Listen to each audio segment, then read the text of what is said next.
ભરૂચ જીઆઈડીસીમાં આવેલ blue star company લિમિટેડમાં કંપનીના કાયમી કામદારોને કંપની સંચાલકો દ્વારા ઔદ્યોગિક અદાલતનો પરિસ્થિતિ યથાવત રાખવાનો હુકમ છે.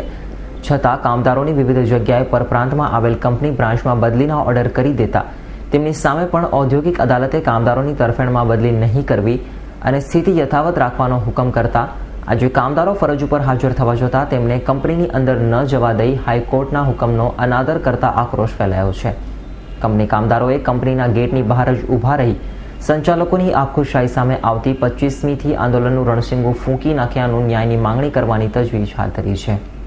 તારીખ 22મીની સવારે બ્લુ સ્ટાર કંપનીમાં કામ કરતા કાયમી કામદારો પોતાની ફરજ ઉપર રાબેતા મુજબ હાજર થવા ગયા હતા.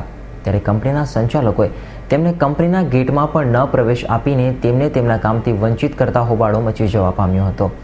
કામદાર યુનિયનના ઉપપ્રમુખ અશોક પટેલના જણાવ્યા અનુસાર શુક્રવારે કંપની મેનેજર ખટવાણીને ઔદ્યોગિક અદાલતનો હુકમ આપતા તેમણે તેમના ઉપરી અધિકારીઓ સાથે મેનેજમેન્ટમાં મુંબઈ ઓફિસ વાત કરીશું, જેથી તમે બધા સોમવારે આવજો. જેથી આજ રોજ 22મીની સવારે અમો તમામ કામદારો રાબેતા મુજબ કંપની ઉપર પહોંચ્યા હતા.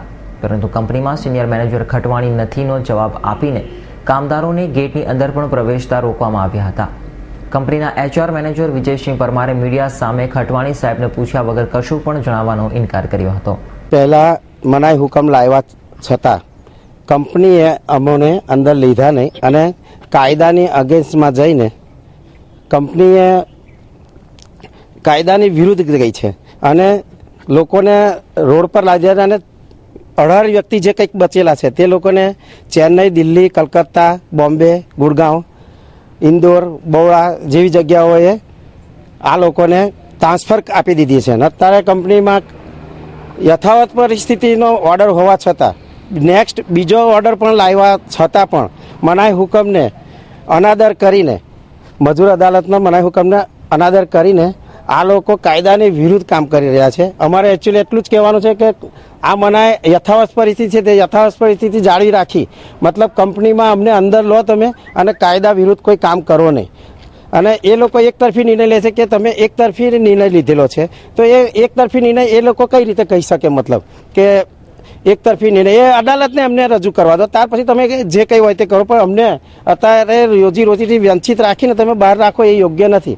આ બાબતે અમે 25 તારીખે આ વહીવટી તંત્ર પણ અમારે આનીમાં ઇન્વોલ્વ નથી થતું અને ન્યાય માટે કંઈક કદર કરતું નથી. તો આ ન્યાય માટે અમે 25 તારીખે ધરણા કરવાનું વિચારી રહ્યા છે ભરૂચમાં અને એના માટે ગાંધી ચિંધ્યા માર્ગે અમે આ આંદોલન સતત ચાલુ રાખીશું અને આ કંપનીમાં અમે પૂરા પગાર સાથે અમે હાજર થઈશું એવી અમારી નેમ છે.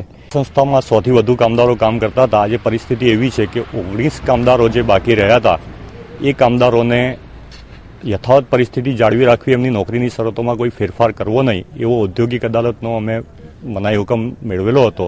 અને એ મનાઈ હુકમ ચાલુ હતો એ દરમિયાન 15 તારીખના રોજ 15/12/2014ના રોજ આ કામદારોની ચેન્નઈ, બેંગ્લોર, ઇન્દોર, ગુડગાંવ વગેરે જગ્યા પર બદલી કરેલી. આ કામદારોની હવે રિટાયરમેન્ટની એજ આવી ગઈ છે મોસ્ટ ઓફલી બધા કામદારોની, અને એ દરમિયાન એમની બદલીનો હુકમ કરવામાં આવેલો છે અને યથાવત પરિસ્થિતિ જાળવી રાખવાનો હુકમનો અનાદર કરીને બદલીનો હુકમ કરેલો છે. જે જગ્યા પર બદલી કરેલી છે ત્યાં એમના હોદ્દાને લાયક કામ નથી, એ બ્રાન્ચ ઓફિસ છે. એ બધા સંજોગો જોતા અમે ઔદ્યોગિક અદાલતમાં ફરીથી ફરિયાદ દાખલ કરતા ઔદ્યોગિક અદાલતે અમને સાંભળી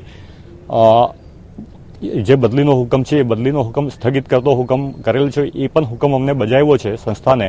અને એ બજાવ્યા બાદ શુક્રવારે કામ પર હાજર થવા માટે આવતા કામદારોને તે દિવસથી હાજર કરવામાં આવતા નથી.